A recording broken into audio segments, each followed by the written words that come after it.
All right. So, welcome everyone. It's Dr. John, Psych in the Van. So, I'm delving into Soren Kierkegaard this evening.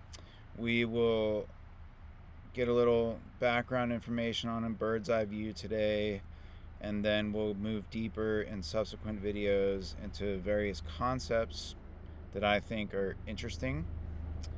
And we'll start off by noting that Kierkegaard lived from 1813 to 1855. He's a Danish philosopher, theologian, writer, and in many different sources, I guess I can say, I have seen him cited as the quote-unquote father of existentialism, and that's what my initial research here also suggests. He was sort of like, in my interpretation of him, a bit of an anguished figure, which I resonate with. So, according to my ChatGPT, he lived a short and quite isolated or solitary life in Copenhagen and produced very dense works, both under his own name and under pseudonyms. And it is, in my experience, difficult to read Kierkegaard. I try to read that him like other existentialists. I maybe read like a page or two at a time. So he is also takes somewhat of a I don't know if religious is the right word, maybe spiritual view. So exploring one's relationship both with existence, the divine or God, and then the self. So note here says emphasizing abstract systems, which was the dominant view of philosophers of his time, but he deviated from that in the sense that, like other existentialists, there's an emphasis on the lived experience over lived experience of being human over these sort of, as it says, abstract systems. So there's three different stages of life according to Kierkegaard, or these are also noted as the spheres of existence. So first being the aesthetic, and the second is the ethical, the third is the religious. So let's go back and define these. So the aesthetic view, so life being pursued more for pleasure, for beauty, distraction. I'm not sure if we would link these up with, say, like any particular like chronological development, but I think typically when I think about my own life, my own experience, I'd say the aesthetic is my younger years for sure, early adulthood, teenage years perhaps. But I think also there's an ethical that also enters early on, and I think we could delve into some of the psychological literature on when does ethical and moral development occur. So here we have foundational stages beginning in early childhood, so ages 2 to 5, and continuing through adolescence and into adulthood. So the way I sort of see that is, I can see in my son, who's a little over 2, kind of developing an awareness around what's okay, not okay. I'm not sure he's quite there yet, because he'll do the toddler thing, like kick his feet and kick me and repeatedly and and think it's funny, despite me saying I don't like that. So I think it's emerging there, and he's learning how to say I'm sorry for things, etc. So this, perhaps the way that I'm coming to understand this is we have more than one sphere of existence that could occur at a time. So the religious, if I didn't define the ethical, it's a life guided by responsibility, commitment, and moral choice. Then the religious is life defined by faith and a personal relationship with God, involving this paradox of the leap of faith. So, when does, we'll say, like, spiritual or religious development occur? So, this AI source, lifelong event. So, childhood, early impressions of faith, and progressing into adolescence and adulthood. Okay, that doesn't really give a clear emergence, but I am a product of Catholic school, so raised in that system. My awareness, I think I had a pretty early awareness of some of the aspects of the religious faith, and it was certainly taught to me in school. So I'm not sure exactly. Well, let me dig into this a little bit. So, Kierkegaard's spheres of existence, we can ask, are they sequential?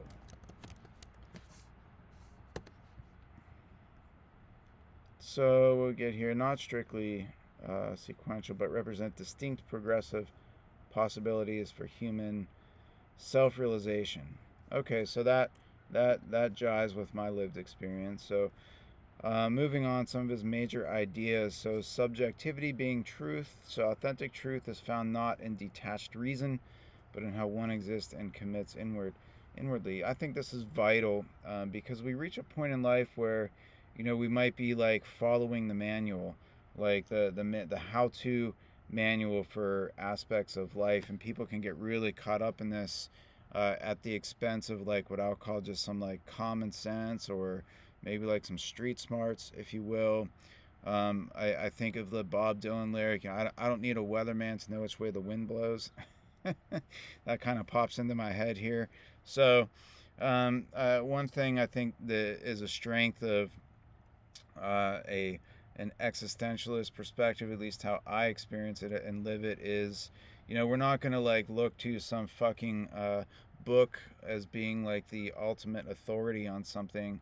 That's important, but we also gotta like look at what is my truth, what is my lived experience, how do I think this applies, and we can't be so like rigidly clinging on to some manual.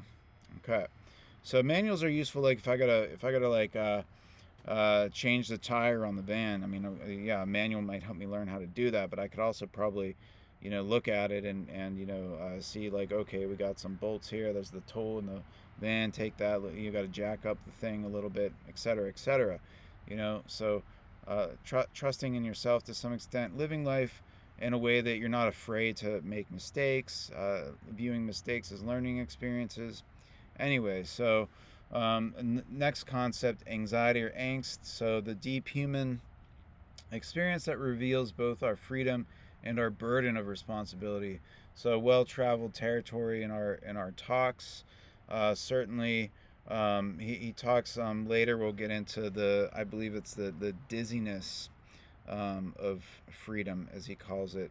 So we'll delve into that in the next video, probably. I'm not going to get too much into that, but essentially, it's when you realize the choices that are available to you and the freedom that you have to maybe choose something different, and then the sort of realization, well, I can do that. Then I'm also responsible for doing that. Like maybe taking the leap into a new job, exciting possibility there, but also there might be some fear around, well, what comes with that, some people might have like the what if kinds of thinking. That's more like clinical anxiety, but the burden of responsibility would be to make that ultimate choice to take this action or take this step. Okay, despair. This is defined as a state of being estranged from one's true self, or in Kierkegaard's case, from God, which for him is called the sickness unto death. So I feel like this emerges, like in my life, it's more focused on I think the estrangement from the true or the authentic self, and also maybe like earlier on, like really the discovery of that authentic self throughout adolescent stage of development, early adulthood, I would say. I mean, it's still a discovery process, but in terms of like the estrangement from God, I don't know that I've directly experienced that. Well, actually, I'm thinking about. I'm in a little bit of a dark night of the soul, so to speak, since I moved to San Diego. I'm trying to figure out my spiritual life again. I've been surfing and still doing some yoga, but not nearly. Yoga was a central feature of my life up in the Bay Area. Pretty much nearly all of my life centered around it. Whereas down here, I'm like exploring other possibilities. Still getting involved in meditation, of course, contemplation, yoga poses. It's more like integrated into my daily life versus like a separate thing over here. Um, Also, via these videos, sort of reconnecting to, I think, my spiritual path in terms of like the intellectual exploration. So my disconnect from spirituality, I think, is I think I'm figuring that out now, um, but I'm not quite there yet. So, but I think it's I believe that like the divine God, whatever your word is for it, is always present in existence. I've talked about that in a previous video. So I don't exactly feel a kind of estrangement in that way. But some people certainly might. Okay. So that was anxiety, angst. So moving into despair, we covered that. That's the point we just made. Sorry, I lost my track there. And then the leap of faith. So rational proof cannot reach God. True religious life requires a personal, passionate leap beyond reason. So, I mean, I buy into that. For me, is it rational proof? I mean, according to who? Like yeah, like a an empiricist, one who relies on the typical framework of knowledge, or that epistemology of, well, we have to be able to like observe it through the five typical senses. Can it be measured via some gadget? Can it be counted, quantified, analyzed? All that. I don't think.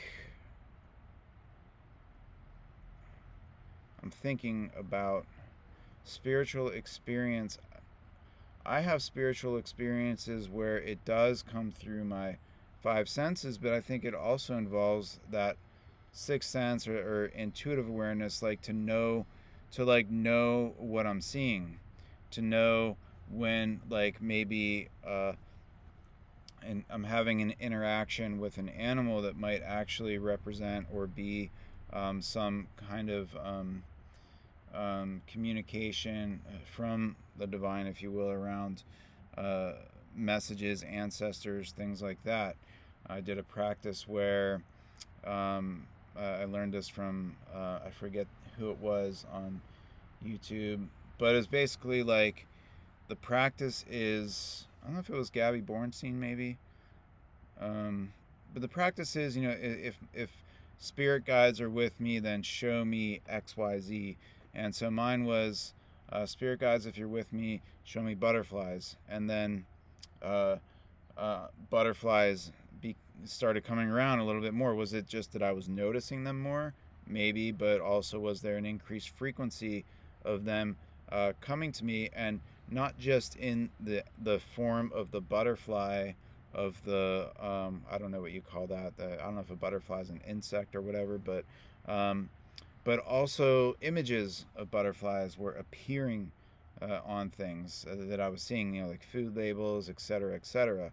So that comes through my visual sense, but also connecting what I'm seeing visually to the intention, if you will, that I put out there.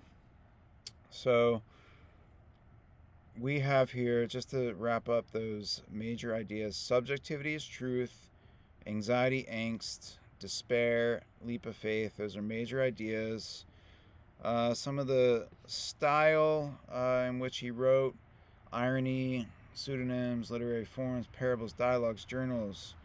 He explored perspectives rather than lay down dogma. That's, I think, what I'm about. I don't know that there is some one dogma that explains it all. Um, I think it's going to be different for everybody, and it's really like what makes sense to you is what matters. He influenced subsequent philosophers, of course, and psychologists, existential therapy in particular, and of course theology as well. So to sum it up, all about authentic living as the individual. We work with the givens, as we've talked about, such things as freedom, responsibility, this angst or despair, and also adding in the element of faith in addition to the givens that we've previously explored. So let's leave it at that for tonight. I don't want to make these long videos, as I mentioned, so we'll pick it up in a future day. We got the road trip coming up to deepen my knowledge of existential humanistic psychology with my friends. So we'll be posting some road trip videos, some philosophizing at the camp. We're going to be cruising up in the van, camping, Santa Barbara, Petaluma. Not sure where I'm going to camp on the way back. I might hit up Santa Cruz, of course, and some other Bay Area spots that I love very much. But just want to say peace and love. Thank you for checking out the video, and I hope you have a blessed day.